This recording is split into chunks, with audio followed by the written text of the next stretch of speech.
जय श्री राम बच्चों। जैसा कि आप लोगों ने सुन ही लिया होगा कि अब सुप्रीम कोर्ट ने भी कह दिया है कि सितंबर के मंथ में जेई और नीट होके ही रहेगा। अब कोई कोरोना की वजह से, किसी कोविड की वजह से अब एग्जाम को आगे नहीं टाला जा सकता।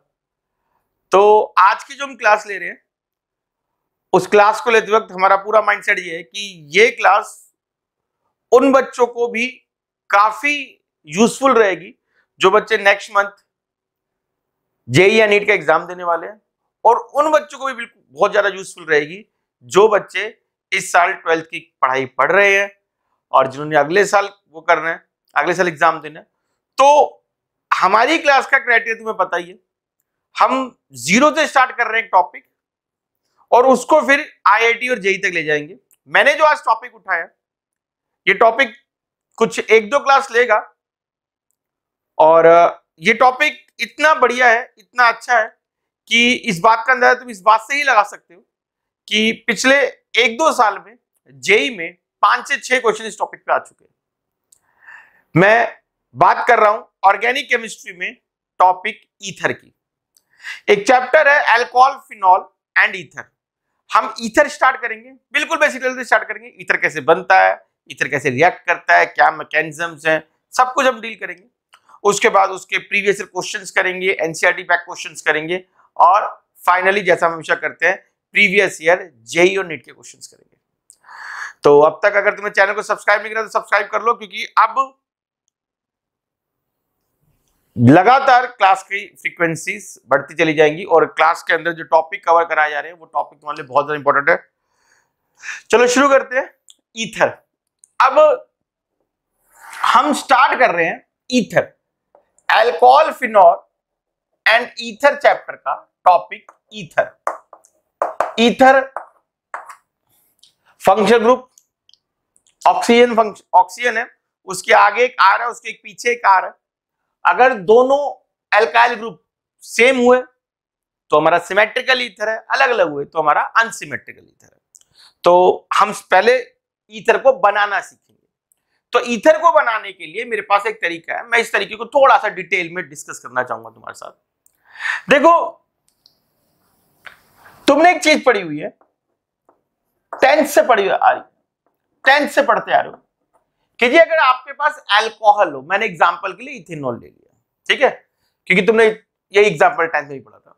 तुम्हारे पास अगर अल्कोहल हो और उस अल्कोहल के अंदर तुम सल्फ्यूरिक एसिड डाल दो, तो सल्फ्यूरिक एसिड एक बहुत बढ़िया डिहाइड्रेटिंग एजेंट होता है। वो डिहाइड्रेटिंग एजेंट होने के कारण क्या करेगा, वो बीटा एलिमिनेशन करेगा अल्कोहल की, यहां से OH और यहां से H हटाएगा, पानी निकालेगा और इसको एल्कीन में चेंज कर देगा, मतलब एलिमिनेशन रिएक्शन करा देगा। ये कुछ ऐसा हुआ है कि ये अपना इथेनॉल था,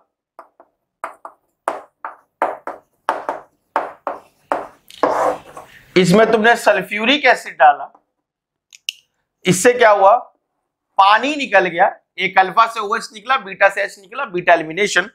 और जैसा कि तुम लगभग मुझसे पढ़ ही चुके हो, बहुत बारी पढ़ चुके हो कि इससे जब भी एलिमिनेशन होगा बीटा एलिमिनेशन से क्या बनेगा, एल्कीन बन जाएगा। मगर मेन बात क्या है, मेन बात ये है कि आज तो मैं एल्कीन बनाने बैठा नहीं हूं, मैं तो एल्कीन नहीं सीख रहा, ना मैं बीटा एलिमिनेशन करा, ना मैं रिएक्शन ऑफ अल्कोहल पढ़ा रहा, मैं तो ईथर बनाना सीख रहा हूं। ईथर में ही मैंने ये क्या पढ़ा दिया।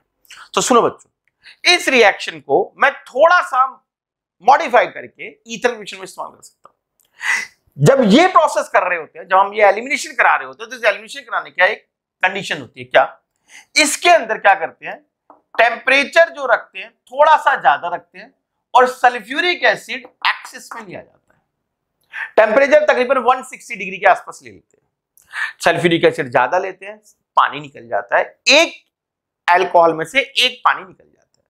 ठीक, मैंने इथेनॉल लगाया तो इथीन बन गया, प्रोपेनॉल लेता तो प्रोपीन बन जाता। मगर इसी रिएक्शन में अगर मैं क्या करूं, मैं अपना वही इथेनॉल लूं, इसमें सल्फ्यूरिक एसिड डाल दूं, मगर अब क्या करूं, टेम्परेचर थोड़ा सा कम रखूं और सल्फ्यूरिक एसिड को ना करके अल्कोहल को एक्सिस में रखूंगा, तो क्या होगा, इसी से ईथर बन जाएगा। अब देखो कहानी चाहे तुम्हें अलग अलग लग रही हो, लेकिन लगभग कहानी सेम है। कहानी दोनों तरफ सेम है। यहां एलिमिनेशन हुआ, यहां सब्स्टिट्यूशन हुआ। बस तुम्हें यह पता होना चाहिए कि सब्स्टिट्यूशन करने के लिए मुझे कंडीशन क्या रखनी है। मैंने कंडीशन रखी क्या, इसको एक्सिस में रखा और और टेम्परेचर रखा थोड़ा सा कम। समझना है तो इसको ऐसे समझ सकते हो कि जब सल्फ्यूरिक एसिड ज्यादा था तो उसने एक अल्कोहल में से एक पानी का मॉलिक्यूल निकाला, मगर जब अल्कोहल ज्यादा था तो उसने क्या करा, सल्फ्यूरिक एसिड ने, उसी सल्फ्यूरिक एसिड ने दो अल्कोहल के मॉलिक्यूल से एक पानी का मॉलिक्यूल निकाल दिया।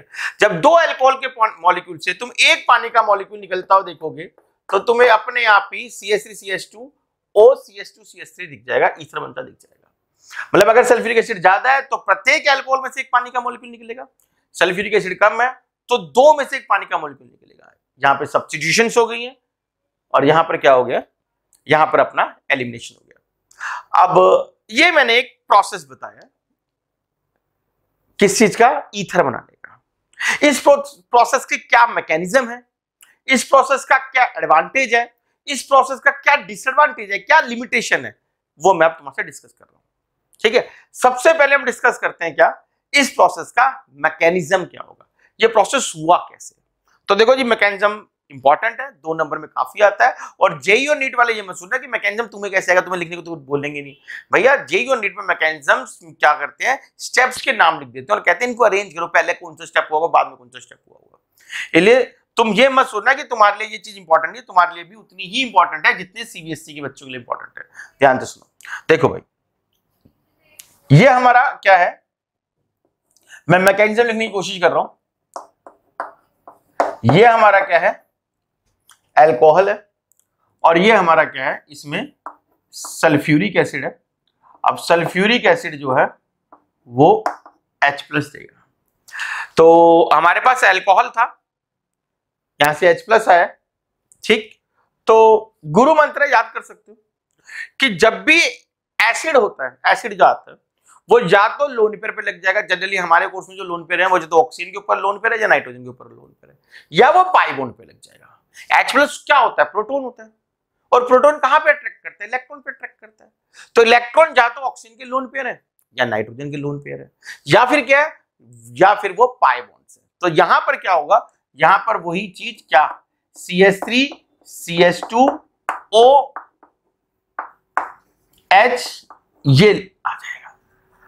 ये H+ जाके ऑक्सीजन के लोन पेयर पे जाके लटक जाएगा और फाइनली क्या होगा, ये चीज टूट के निकल जाएगी। ये चीज टूट के निकल जाएगी, जिससे क्या होगा, पानी निकलने से क्या होगा, यहां पर इथाइल कार्बोकैटायन का निर्माण होगा। मैंने इथेनॉल लिया इसलिए इथाइल कार्बोकैटायन का निर्माण हो गया, कार्बोकैटायन बन चुका है। ठीक है जी, फिर से देखो मैंने क्या बोला, मैंने बोला कि ये अपना लोन पेयर है ऑक्सीजन के ऊपर, ये ऑक्सीजन का लोन पेयर प्रोटॉन को पकड़ लेता है, वो प्रोटॉन को पकड़ते तो क्या होता है, उसके बाद देखो इस सर्कल को देखो, मैंने सर्कल में क्या करा है, 1 2 इस पूरे बॉन्ड को इनके साथ लिया, क्योंकि बाद में जब ये पानी का मॉलिक्यूल टूट के जाएगा तो ये बॉन्ड पे लोन पेयर की तरह काम करेगा इस पानी के मॉलिक्यूल पे। और पानी का मॉलिक्यूल पॉजिटिव नहीं था, वो पॉजिटिव क्या हुआ, वो कार्बन पे आ गया। क्यों, क्योंकि कार्बन का इलेक्ट्रॉन इस पे चला गया ऑक्सीजन पे, तो ऑक्सीजन की तो प्यास मिट गई, कार्बन की प्यास जग गई, कार्बोकैटायन बन गया। ठीक है, पहला स्टेप। सेकेंड स्टेप में अब क्या होगा, सेकेंड स्टेप में अब क्या होगा, जो ये कार्बोकैटायन बना है, अब देखो सबसे पहली बात तो थोड़ी बहुत अगर तुमने ध्यान से सुन ली हो, तो मैंने क्या बोला था अभी, मैंने बोला था कि इस रिएक्शन में क्या हुआ, 2 अल्कोहल के मॉलिक्यूल में से पानी निकलता है। तो मुझे इतना तो क्लियर ही है ना कि अल्कोहल के मॉलिक्यूल मुझे 2 लेने हैं, तो मैं अल्कोहल के मॉलिक्यूल मुझे 2 लेने हैं, तो मैंने क्या करा, अब एक अल्कोहल के मॉलिक्यूल से तो कार्बोकैटायन ना लिया, अब दूसरा अल्कोहल का मॉलिक्यूल लेके बैठ जाओ। अब इस अल्कोहल के मॉलिक्यूल के ऊपर इस कार्बोकैटायन, जो कार्बोकैटायन फर्स्ट स्टेप में होना था, इसका अटैक होता है और क्या होता है, फाइनली CH3 CH2 ऑक्सीजन ये आके लग गया, CH2 CH3 एक लोन पेयर पे आके लग गया, H तो था ही यहां पर, पहले CH3 CH2 OH तो था ही था, इस लोन पेयर पे आके लग गया और यहां पर एक पॉजिटिव क्रिएट हो गया। ठीक है जी, अब थर्ड स्टेप बड़ा आसान है यार। पहले स्टेप में तुमने सॉल्यूशन से H+ लिया था ना, उधार लिया था कि भाई H+ दे दो, मैं मैकेनिज्म कर लूं। अब थर्ड स्टेप में करना, फाइनली वो जो H+ था ना उसे लुटा दो, वो जो H+ था उसे लुटा दो। कैसे?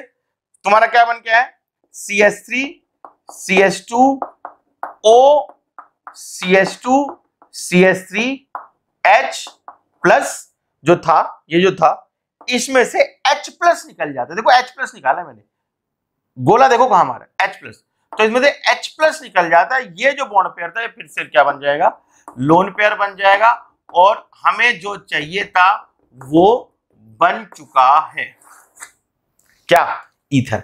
भाई ये मैकेनिज्म लिखना मतलब ये मैंने मैकेनिज्म की जो रिएक्शन लिखी है ये लिखना, हर एक रिएक्शन का डिस्क्रिप्शन देना कि ये ऐसा ऐसा कुछ हुआ है, प्रोटॉन यहां से वहां गया, ये सीधा का सीधा 2 नंबर का क्वेश्चन आ जाता है। मेरे ख्याल से तुम्हें ज्यादा मुश्किल लगा नहीं होगा, बड़े सिस्टमेटिक वैसे कराया मैंने। पहले H+ इसमें ले दी, इसमें आया कार्बोकेटाइन बना, वो कार्बोकेटाइन दूसरे अल्कोहल पे गया, और फाइनली जो H+ था वो फिर से सॉल्यूशन में चला गया। तो ये पहला प्रिपरेशन था किसका, ईथर बनाने का। ईथर बनाने का पहला प्रिपरेशन, जिसके अंदर हमने सल्फ्यूरिक एसिड डाल के टेम्परेचर थोड़ा कम करके अल्कोहल को थोड़ा ज्यादा लेके एक्सेस में लेके एक ईथर बना लिया। रिएक्शन सब्स्टिट्यूशन इस्तेमाल हुआ इसमें, और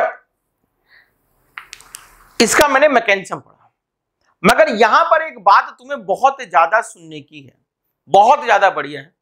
तो देखो बच्चों, जो बच्चे हमसे पहले जुड़े हुए उनको पता है कि हमारी क्लास लेने का रूल है, आपको अपना रजिस्टर और कॉपी पेन तैयार रखना है। रजिस्टर, कॉपी पेन, एनसीईआरटी सब तैयार रखना है। कभी भी कुछ भी तुम्हें कहेंगे कि भैया ये वहां पे चेक करो, ये यहाँ पे देखो, ये यहाँ पे नोट करो, तो यहां पर एक बहुत बढ़िया बात है कि इस रिएक्शन का एडवांटेज क्या है। एडवांटेज ये है कि इस रिएक्शन में, रिएक्शन का एडवांटेज कह लो या रिएक्शन का कैरेक्टरिस्टिक कह लो, और ये इसके बाद में डिसएडवांटेज भी है। क्या? इस रिएक्शन में सिर्फ सिमेट्रिकल ईथर बनता है। सिमेट्रिकल ईथर मतलब इथॉक्सी इथेन। अगर मुझे मिथॉक्सी मिथेन बनाना था तो मैं क्या करता, मैं मिथेनॉल से कहानी शुरू कर देता। अगर मुझे प्रोपोक्सी प्रोपेन बनाना था तो क्या करता, मैं भैया प्रोपेनॉल से कहानी शुरू कर देता। तो इस रिएक्शन में क्या बन सकता है तुम्हारा, सिमेट्रिकल ईथर बन सकता है। एक बात। दूसरी चीज बात कह सकते हो उसको, कि इस रिएक्शन में एक बहुत बड़ी कमी है। वो कमी क्या है, वही जो इसका एडवांटेज है वही इसकी कमी है कि सिमेट्रिकली बनेगा। सिर्फ अनसिमेट्रिकल बनाने का मन कर रहा हो, किसी का नहीं बनेगा। किसी का मन कर रहा हो मैं तो अनसिमेट्रिकल बनाऊंगा, नहीं कर रहा। मतलब अनसिमेट्रिकल मतलब जैसे किसी का मन कर रहा हो मैं तो इसमें इसके थ्रू, इस रिएक्शन के थ्रू मिथॉक्सी इथेन बनाऊंगा, उसके मन में ये कर रहा है तो कोई बात नहीं, मन में कर रहा है कर ले भाई, मन में करने के पैसे थोड़ा लगते हैं, लेकिन ये बनेगा नहीं। मिथॉक्सी इथेन नहीं बनेगा, सिमेट्रिकल नहीं बन सकता इसमें। ठीक है जी। दूसरी इसकी डिसएडवांटेज क्या है, दूसरी इसकी डिसएडवांटेज है ये रिएक्शन सिर्फ प्राइमरी ईथर बना सकता है। ये रिएक्शन, देखो मेरी बात ध्यान से सुनना, बहुत ज्यादा सुनना, क्योंकि इसी चीज के ऊपर पिछले जेई में इसी चीज के ऊपर भयंकर क्वेश्चन आए। मैं सारे क्वेश्चन कराऊंगा और वहां पर मैं तुम्हें बार बार कहूंगा भैया अगर याद नहीं तो वीडियो देखो। तो अभी पहले ध्यान से तसल्ली से देख लो। मैंने क्या बोला, मैंने कहा जी अगर तुम्हारे पास कंडीशन ये है कि सल्फ्यूरिक एसिड ज्यादा है, टेम्परेचर ज्यादा है, तो एल्कीन बनेगा, और अगर तुम्हारे पास कंडीशन ये है कि टेम्परेचर कम है और इथेनॉल ज्यादा है तो ईथर बनेगा। ठीक है, ज्यादा मतलब कि ऐसा नहीं है कि इस वाले मैकेनिज्म के अंदर, इस वाले रिएक्शन के अंदर इथीन एल्कीन बनेगा ही नहीं, एलिमिनेशन होगा ही नहीं होगा, एलिमिनेशन भी होगा, एल्कीन भी बनेगा, लेकिन सब्स्टिट्यूशन ज्यादा होगा, ईथर ज्यादा बनने के चांस है। और ऐसा नहीं होगा कि इस चीज के अंदर, इस कंडीशन के अंदर सिर्फ एल्कीन ही बनेगा, ईथर नहीं बनेगा, नहीं, बस ये वाले ज्यादा चांस है। ठीक है जी। मगर अगर यहां पर प्राइमरी अल्कोहल की जगह टर्शरी अल्कोहल हुआ तो भैया तुम जितना मर्जी घोड़े खोल लो, ये एल्कीन ही बना के देगा। वंस मोर, अगर यहां पर इस रिएक्शन में प्राइमरी अल्कोहल की जगह टर्शरी अल्कोहल हुआ तो ये एल्कीन ही बना के देगा, और अगर सेकेंडरी हुआ तो एक मिक्सचर बन के आएगा जिसमें लगभग दोनों का अमाउंट बराबर होंगे। तो ये सिर्फ इन शॉर्ट जो मैंने बताया उसका एक चीज बताता हूं, ये ईथर की फॉर्मेशन सिर्फ किस में काम आ सकती है, ये ईथर की फॉर्मेशन सिर्फ सिमेट्रिकल ईथर बनाने में काम हो सकती है। अगर किसी के मन कर रहा हो कि मैं तो ये बनाऊंगा, अब देखो इस ईथर में क्या खास बात है। इस ईथर में ये खास बात है कि ये एक तरफ से टर्शरी है, एक तरफ से प्राइमरी है। तो यहां पर तुम देख रहे हो मैंने दोनों लिमिटेशन कवर कर ली। क्या ये वाला ईथर नहीं हो सकता? क्यों नहीं हो सकता? देखो टर्शरी भी और अनसिमेट्रिकल भी है, तो ये नहीं बना सकता। ईथर तो ये भी है ना, ये ईथर, लेकिन ये तरीका जो है ईथर बनाने का, वो इस तरह का ईथर नहीं बना सकता। किस तरह का? अनसिमेट्रिकल टर्शरी वाला। तो हमारा पूरा का पूरा प्राइम ऑब्जेक्टिव, प्राइम जो हमारा एम रहेगा ना अब अगले उसमें, वो यही रहेगा कि भैया ये कैसे बनाऊं मैं, जो ये वाला प्रोसेस नहीं बना पाया। इस प्रोसेस ने बोला मैं तो सिर्फ प्राइमरी सिमेट्रिकल बनाऊंगा। ये शब्द बहुत ध्यान से, अच्छी तरह से, तसल्ली से नोट कर लो। और देखो जब भी मेरे देखो, मुझे नहीं पता तुम बाकी क्लासेस कैसे लेते, लेकिन जब भी तुम हमारी क्लास लो तो तुम्हें क्या करना है, जब भी तुमने क्लास ली, जब क्लास ले रहे हो उस समय पेन पेंसिल तुम्हें रखनी अपने पास, यूज नहीं करनी। ठीक, जब भी तुम पेन पेंसिल यूज करना चाहो, तुम्हें लगे यार ये अच्छा पॉइंट है मुझे तो नोट करना है, तो उसमें पहले वीडियो को पॉज कर लेना। दोनों काम इकट्ठे मत करना, दोनों काम इकट्ठे मत करना। जो सुने जा रहे हैं, लिखे भी जा रहे हैं, वो गलती ही होगी। मेरी क्लास में तो कम से कम मत करना, बाकी क्लास में मैं तुम्हें सलाह दूंगा, बाकी तुम अपनी मर्जी के खुद मालिक हो। मगर और उसके बाद भी जब तुम फाइनल देखो, हमेशा ना क्लास ना तुम्हें कम से कम हमारी क्लास तो कम से कम ना 2 बार तो देखनी पड़ेगी। एक तो पहली क्लास समझना है, सेकंड क्लास में नोट करने के लिए नोट, मतलब पहले तो एक बार फ्लॉलेस तुम समझ लो, सेकंड क्लास में जब तुम उसे नोट करना चाहते हो तो उसके लिए भी एक तरीका है। क्या? तुम एक पहले वीडियो प्ले करो, क्लास को प्ले करो, जहां तुम्हें लगे कि हाँ जी इनफ हो गया वहां पे स्टॉप करो, उस टॉपिक को एक बारी एनसीईआरटी से रीड कर लो, फिर दोनों का मिक्सचर बना के अपनी कॉपी पे नोट कर लो, परफेक्ट हो जाएगा। उसके बाद किसी और चीज की जरूरत नहीं पड़ेगी। समझ में मैंने क्या बोला? मैंने तुम्हें अभी प्राइमरी ईथर बनाना सिखाया, प्राइमरी सिमेट्रिकल ईथर बनाना सिखाया, और अब तुम्हें पता लग गया होगा क्या मेरे पास इसके एक डिसएडवांटेज निकल के आया कि भैया ये प्राइमरी सिमेट्रिकल बना सकता है। अब मुझे अनसिमेट्रिकल और टर्शियल ईथर बनाना है, और मेरा अगला एम वही है। तो हम अब इस एम की तरफ चल रहे हैं। तो भाई हम अपने प्राइम एम को ध्यान में रखते हुए दूसरी सिंथेसिस पढ़ रहे हैं ईथर की बनाने की, दूसरा तरीका पढ़ रहे हैं ईथर बनाने का, विलियमसन सिंथेसिस। अब क्या है ये विलियमसन सिंथेसिस? देखो अगर तुमने विलियमसन सिंथेसिस को उसके नाम से याद करा तो शायद दिक्कत हो जाए। बस तुम्हें एक बात याद होनी चाहिए, ये न्यूक्लियोफिलिक सब्स्टिट्यूशन है, बात खत्म। जिसको ये याद हो सब याद है, ये न्यूक्लियोफिलिक सब्स्टिट्यूशन है, बस इतना। ठीक है जी। तो देखो मैं फिर से तुम्हें बोलता दूं, हमारा प्राइम एम, हमारा प्राइम जो मोटिव है वो बदला नहीं है। हमारा प्राइम मोटिव क्या था? हमें क्या बनाना है जी? हमें ना ये वाला ईथर बनाना है जिसमें एक तरफ तो मिथाइल लगाओ और एक तरफ ये लगाओ टर्शरी ब्यूटाइल लगाओ। इसके अंदर मेरी दोनों की दोनों चीजें कंप्लीट हो जाती है। एक तो ये अनसिमेट्रिकल भी है और दूसरा ये टर्शरी भी है। ठीक है भाई। तो विलियमसन सिंथेसिस क्या है? बड़ा आसान सा चीज है, ध्यान सुनो। क्या करते हैं इसमें? इसके अंदर क्या करते हैं, जैसा कि मैंने बताया कि एक न्यूक्लियोफिलिक सब्स्टिट्यूशन है, तो न्यूक्लियोफिलिक सब्स्टिट्यूशन करानी है। तो न्यूक्लियोफिलिक सब्स्टिट्यूशन कराने के लिए मैं तुम्हें बता रखा है, हेलो एल्केन लेते हैं और इसके अंदर क्या कराते हैं, इसके अंदर NaOR से रिएक्शन कराते हैं।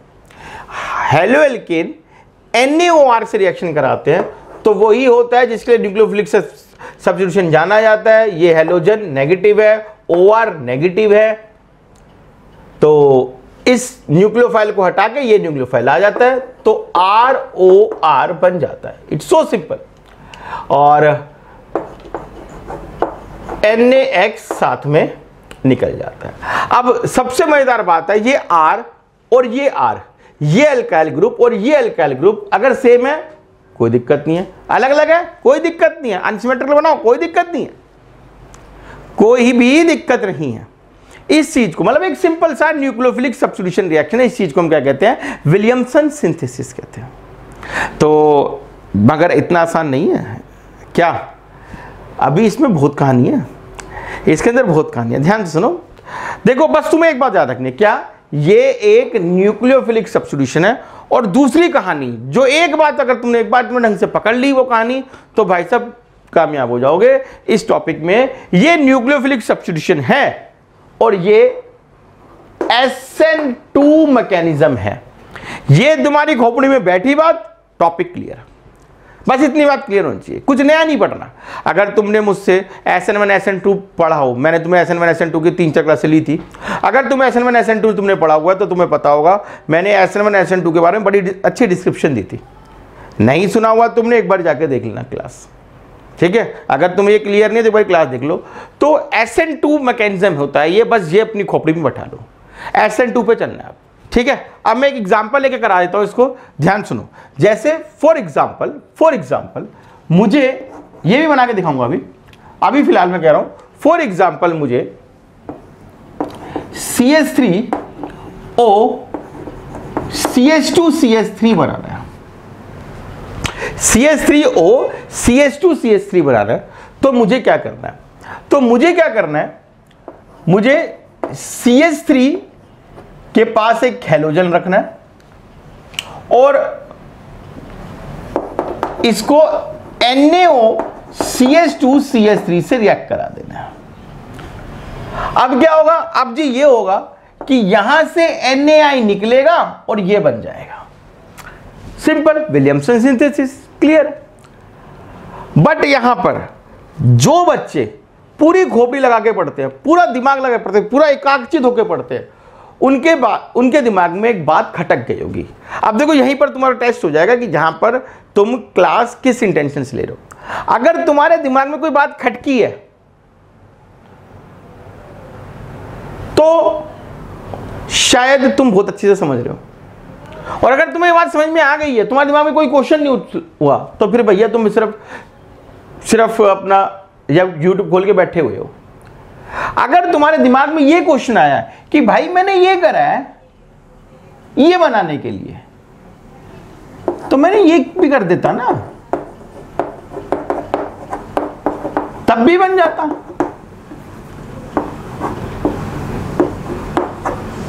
ऐसे बना लेता मैं। इसमें भी तो क्या होगा, इसमें भी भाई CH3O CH2CH3 भाई दोनों तरफ है, तो भाई यहां पे NaI निकल गया, तब भी ये बन जाएगा। अब जरूरी थोड़ा मैं इधर आयोडीन लगाऊं, इस पे आयोडीन लगा देता हूं, जरूरी थोड़ा मैं ONA लगाऊं, इस पे ONA लगाता हूं। और सबसे बड़ी बात, अबे जरूरी है मैं आयोडीन लगाऊं, हेलो एल्केन है, मैं तो क्लोरीन लगाऊंगा, मैं तो ब्रोमीन लगाऊंगा, मैं तो कोई भी हेलोजन लगाऊंगा, आयोडीन क्यों लगाऊंगा? ठीक, देखो ये प्रश्न तुम्हारे दिमाग में बने या नहीं बने, तुम सोच लो कि मैंने ऐसा ही क्यों करा, मैंने ऐसा क्यों नहीं करा, या क्या मैं ऐसा कर सकता हूं या नहीं कर सकता हूं, या सिर्फ ऐसा ही करना है, दोनों कर सकते हैं, क्या है। दूसरी बात, क्या मैंने हेलोजन आयोडीन क्यों लिया भाई, ऐसे ही कुछ अलग दिखाने के लिए क्लोरीन ब्रोमीन भी ले लूं, या सिर्फ यही ले सकते हैं। तीसरी बात, यार मेरे को ना रिएक्शन करानी थी, मेरे को असल में क्या करना था, यहां से CH3 और यहां से OCH2H3 को जोड़ रहा था, तो मैंने ONA क्यों लिया, मतलब मैंने अल्कोहल का सॉल्ट क्यों लिया। मैं अल्कोहल का सॉल्ट लेके बैठा हूं, मैं अल्कोहल ही ले लेता डायरेक्ट, यहां से H निकल जाता, यहां से HI निकल बन के निकल जाता। मैंने ऐसा ही क्यों करा। अगर तुम्हारे दिमाग में बात चल रही है तो ही फायदा आगे क्लास अटेंड करने का, वरना नहीं चली क्लास बंद करो, कोई गाना वाना सुनो, रिलैक्स करो और बैठ जाओ आराम से।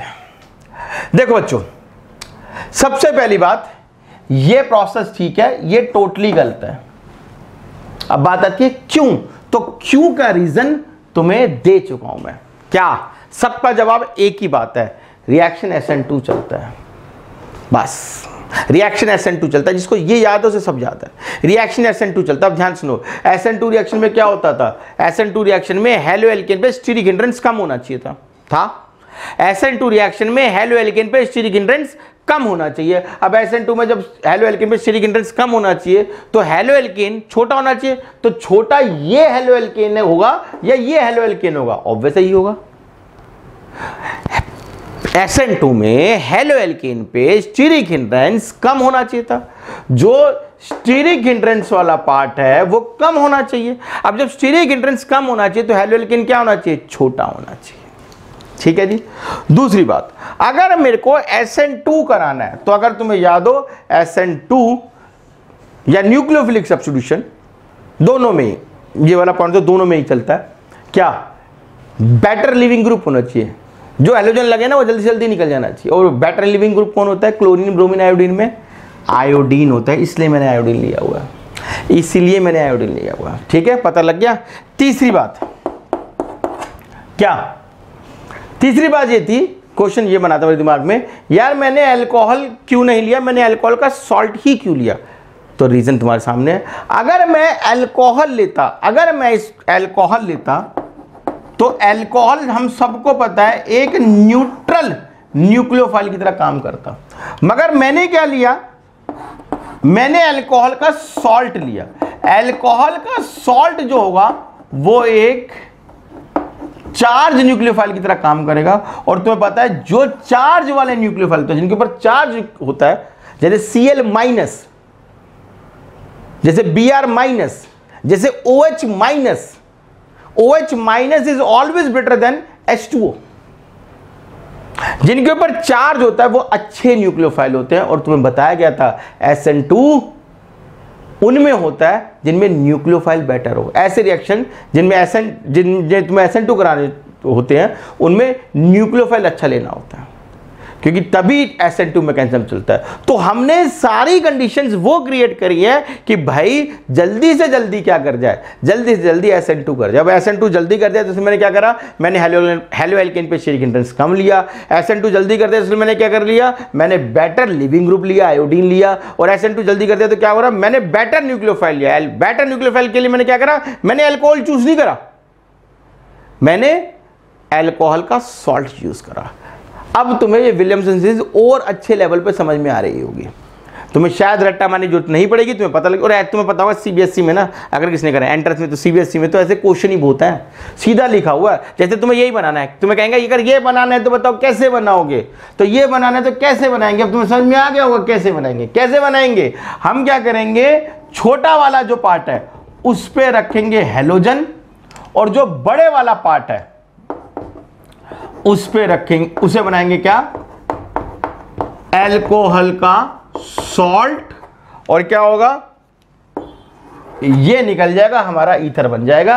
नाम क्या चीज का, विलियमसन सिंथेसिस। क्या रखना है याद, स्टीरिक हिंड्रेंस कम होना चाहिए, न्यूक्लियोफाइल अच्छा होना चाहिए, और बेटर लिविंग ग्रुप होना चाहिए। इन सब चीजों को बात में याद रखते हुए तुम देख लो, मैंने 2 प्रिपरेशन कराई है किसकी, ईथर की। और ये 2 ही प्रिपरेशन है हमारे कोर्स में, किसकी, ईथर की। एक तो पानी निकाल के सल्फ्यूरिक एसिड के थ्रू, उसका मैंने मैकेनिज्म बताया, और एक विलियमसन सीरीज बताई मैंने अपनी तरफ से, मैंने बहुत अच्छा समझाने की कोशिश करी है। अगर तुम्हें समझ में आ गया तो वीडियो लाइक कर दो साथ साथ। और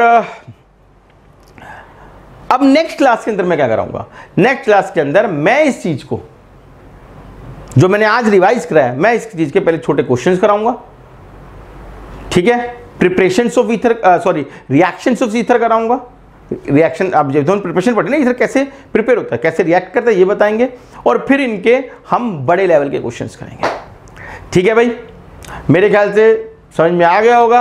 अगली क्लास अटेंड करना मत भूलना, और क्लास की नोटिफिकेशन आ जाए इसलिए भैया चैनल को सब्सक्राइब कर लो, और अपने फ्रेंड्स के साथ अगर शेयर करना चाहते हो तो कर सकते हो। अगली क्लास में मिलते हैं, जब तक के लिए जय श्री राम।